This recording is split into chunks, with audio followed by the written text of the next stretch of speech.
tubafeeko kwolwo mubalire nti ebirabo ebyomu yafunye nange kawalizeeko olwo nalwenaa.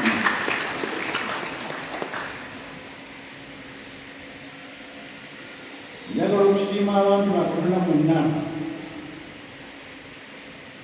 abalina kye bakola nga benyigira mu butume bw'ekereziya mu ngeri ez'enjawulo. Abasinga mu bo tebamanyibwa mu lwatu, era tubasiima. Manyi mu kunyiriza ekereziya eno Lutikko bangi batwadde ebimuli ebyokutimba, abalala bennyini benyigiddemu okujja okugirongoosa n'okugitimba. Katonda alaba mu nkiso ye abalabe asiimye. Mwewale nnyo era tubasabira Mukama abaweereze mu butume bwammwe obw'enjawulo bwe mukola. Nga tusemberera kumalira omwaka, mbera tusiime bannaffe abo abatuyambye okubeera mu bulamu bwaffe obwa bulijjo. Muno mwe muli abazadde, abaami n'abakyala baffe, abaami baffe, bakama baffe n'abakozi baffe ne bakozi baffe, bakozi bannaffe n'abakozi baffe, abooleza mu gavumenti, utilite abasomesa, abasawo, bannamawulire, bannaffe, mwebale nnyo, mwebale ddala.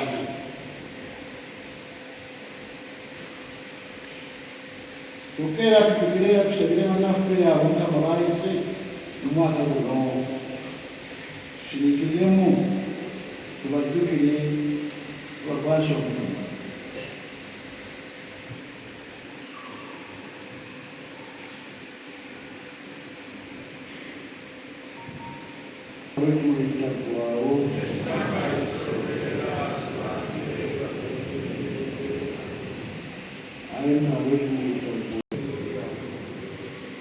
Kyasobola kuziika mwana wa mukulu Isaaya omulukano gw'ebbiri, tuyita omulanzi ng'alanga muli ag'essanyu nti abaffe ebigero by'oyo tubona mukasidwendo bagasa basonga bampose makerera ku kitabo kya misa kya kusase kukulu wa Krismasi omwaka guno 2023 n'agamba Siyoni olwaleero tujaguza anti ekyalangibwa edda bujjo gye tubadde tulinda tukiwulidde, kituukiridde. Omulokozi azaaliddwa, kabaka ow'emirembe alamula, omulokozi azze gye tuli, atuuse mu ffe, azisigiddwa mu manvu nga yeetooloddwa abantu ababulijjo, abasumba, abalunda ente n'endiga. Yozefu ne Mariya nga babuliddwa ekifo mu nnyumba y'abatambuze. Omwana Yesu yazaalibwa mu mbeera ezisinga okubeera ey'obwetwaze, mu bwavu obw'ekitalo. Bw'atyo kigambo n'afuuka omuntu n'asoma. Mu Vvanjiri tulidde nti oyo atuzaaliddwa kyekitangaala ekyannamadala ekyakira mu kizikiza. Olwo ffenna ne yadde tuli boonoono olw'okwandirizibwa kwa Mukama waffe Yesu Kristo, n'atuwa obuyinza okufuuka abaana ba Katonda abakkiriza mu linnya lye. Olwo abooluganda byonna tulaba nti ddala Omukama Katonda yatwagala, yateekako obukwakkulizo, yatwagala ne bwe tuli, yatusaasira ffe aboonoono, n'atukwatira ekisa okuzaalibwa kw'omwana wa Yesu, kw'omwana we Yesu Kristo. Tulabamu akabonero akatujukiza nti wakati mu nsi oluusi omuli enzikiza n'ebizibu ebingi, Omukama tusigala twagala. Okwagala kwe kuno okutusindika naffe obuteefaako ffekka wabula ate okwagala n'okufaayo ennyo eri abantu bannaffe abali ku bwetaavu. Eyo nsonga nkulu nnyo mu mulembe gwaffe guno ogw'okwefaako ffekka. Olw'okwagala okufuna ebingi n'okwagala okubeera obulungi tulemerera okufunira obunafu n'obuzibu n'embeera embi ez'abalala okusobola okwagala okwekusa. Birabikidde mu mbeera nnyingi nnyo eziraga nti nze nsooka omulala simufaako. Mukama waffe Kristo atulaga ekisa twabeerera n'okusabika okuba nga Kristo ajja ali naffe. Tusinge kweyagalira ku kwagala kuyamba balala abali olw'okusinga. Omulembe gwaffe guno gwe tulimu gwabikukucu nga bwe bagamba, gwakifuula nnenge.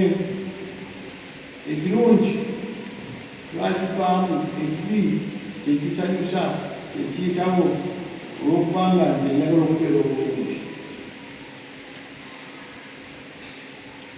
Amateeka kyagagoberera okujjako etteeka eryanze nga nsooke nawe ekyokulabeka ekirungi.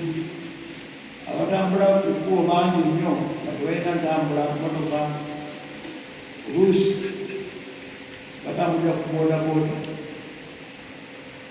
Wano mu kibuga mu nguudo ezimu baziteekako abantu ababulijjo we batambulira nga waabwe ddembe lyabwe okutambulirawo. Naye obasanga bambi bakati balina basajja babo ng'ate nabo bagobawo owa boodabooda waayita kuba yajjaawo ngwira banina amaanyi. Amateeka tegakyagobererwa. Omu yaŋŋamba ya boodabooda yabutomera nebayimirira batandika okuteesa ononsasula otya. Banne ne bajja ne bagamba akwe gwe mugagga oba osasula ono nebamubadde yakutomedde. Ge mateeka gafuukafuuka kakati.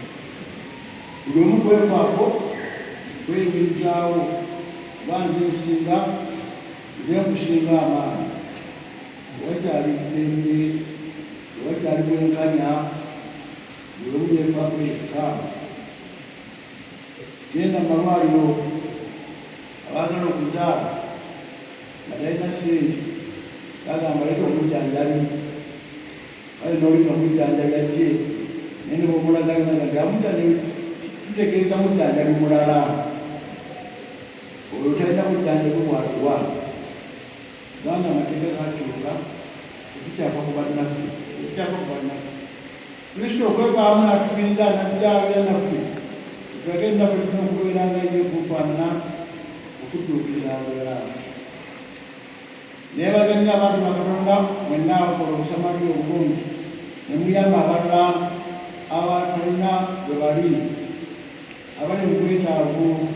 Bakati eyamba abaavu n'abalamufu. Mwebale nnyo, mwebale ddala. Mu byamazaali tukole ebikolwa ebyekisa ebisukka ku abo betumanyi, okugeza ebyekisa ebigenda okusinga ku baganda baffe n'omukwano gwaffe. Tufeeyo nnyo eri abalala. Lwa mu kibuga Betuleemu abazadde b'omwana baabula ekifo mu nnyumba y'abatambulize, naye ffe mulembe gwaffe guno tufuneyo ekifo mu mutima gyaffe ekyaba bali mu nnaku ne mu maziga. Tubafeeko tubalabire.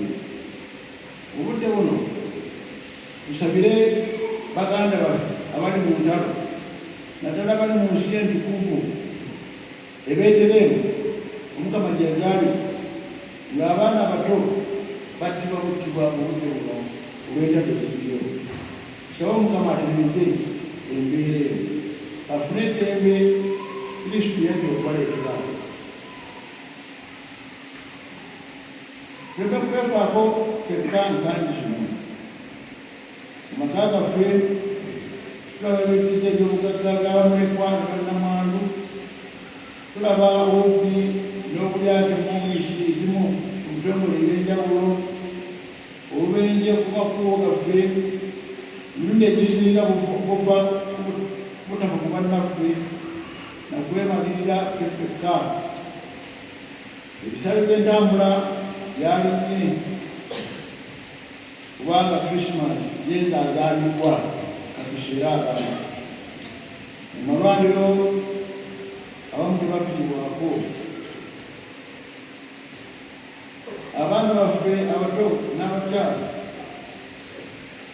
batulugunyizibwa okubanga twagala okubakozesa oluusi natuliyisa maanyi n'abasajja kulufina amaanyi netubakozesa obukyami.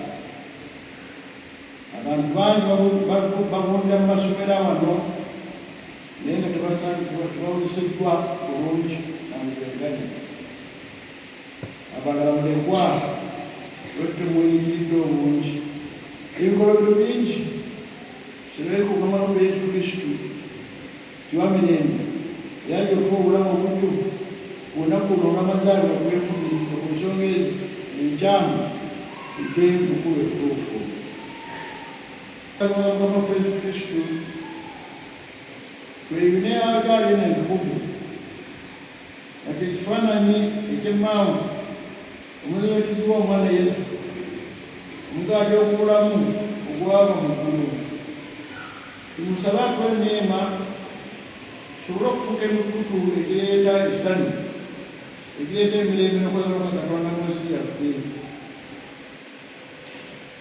Nnyaffe Bikira Maariya ne Yozefu omutuukirivu batusabire amaka gaffe gabeere mu kukkiriza ne mu kwagala omutuufu. Abooluganda twasalawo omwaka guno tambulire ku mulamwa okutugatta wamu nga tugeezwa obutume bwa Kristo, nga tugamba nti tufe ababatize tambulire wamu nga twenyigira mu mirimu gy'obutume. Mbaagaliza amazaalibwa amalungi, Omukama abavunamu.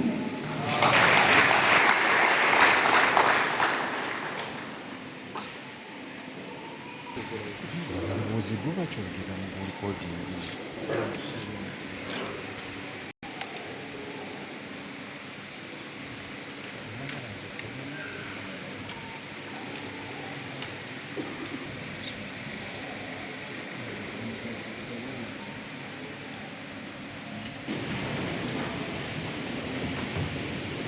Dikiriza Katonda omu.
Abooluganda abaagalwa ku lunaku luno ekisa kya Katonda omulokozi waffe n'okwagala kwe mwe byeyolekera.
Kristu wano mu Eklezia Lutikko e Rubaga. Tukuza olunaku olwa sikukulu wa Krismasi. Wakadde waffe Mulanja Mulise Mwegule yali Katikkiro wa Buganda, Mulangira Kintu David Wasajja n'omukyala Oweekitiibwa Kotidda Nakati Kikomeko Minisita wa Kabaka ebyenjigiriza n'ofiisi ya Nnaabagereka, ate Jesse Miyingo ebyenjigiriza kandi Kiwanika Sukandi Vice President yakukola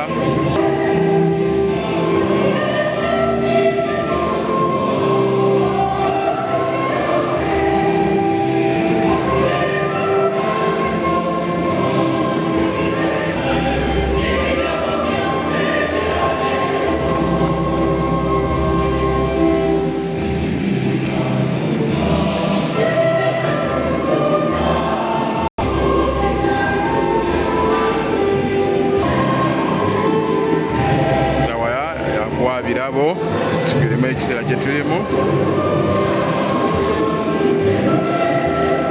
kiri wano mu Kasidwe Rubaga. Seeka wagira ati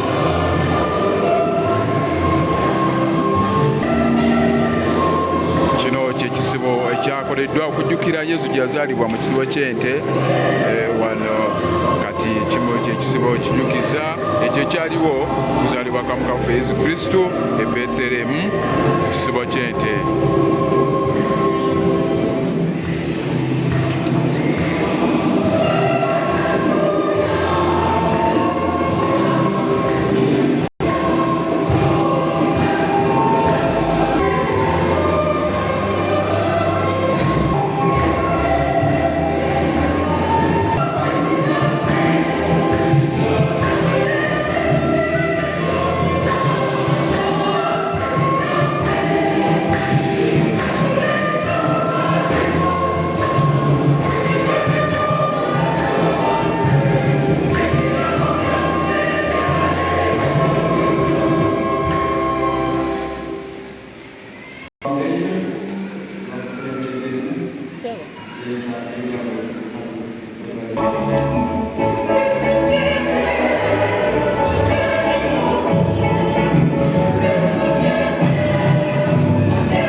egenda okujaguza emyaka 10 bitanga etandikibwawo mu mwaka gwa 2024 tugenda okutandika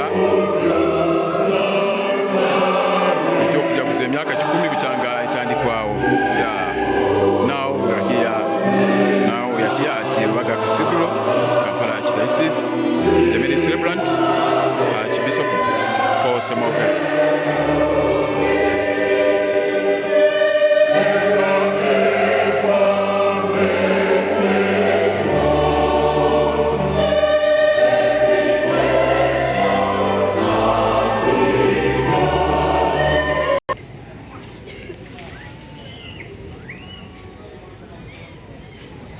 tugamba Ssekabajjala tuwana Rubaga Cathedral misa ya kuzaala lunaku lwa Pasika, lunaku olwa Ssekukkulu, Christmas.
Abepiskopi waffe Pawulo, abepiskopi ab'ensi zonna, na bonna abakwawulirwa mu Kkereewo.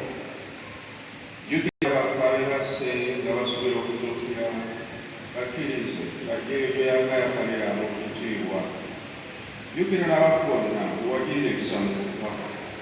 Naffe natubegayiridde tusaasire tusalire okugabalagula mu butaggwaawo, okukutenda n'okukugulumiza wamu ne Maliya omubeerera omutuukirivu nnyina Katonda, Yosefu omutuukirivu n'abantu abatuukirivu, era n'abatuukirivu bonna abali basujjudde obwedda bonna abiyita mwana wo Yesu Kristo. Abantu abalikugana omutuukirivu mu Kristo n'omwoyo gy'okufuna n'okufunamu naye era mutetenda bwe kitiibwa emirembe n'emirembe.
Brothers.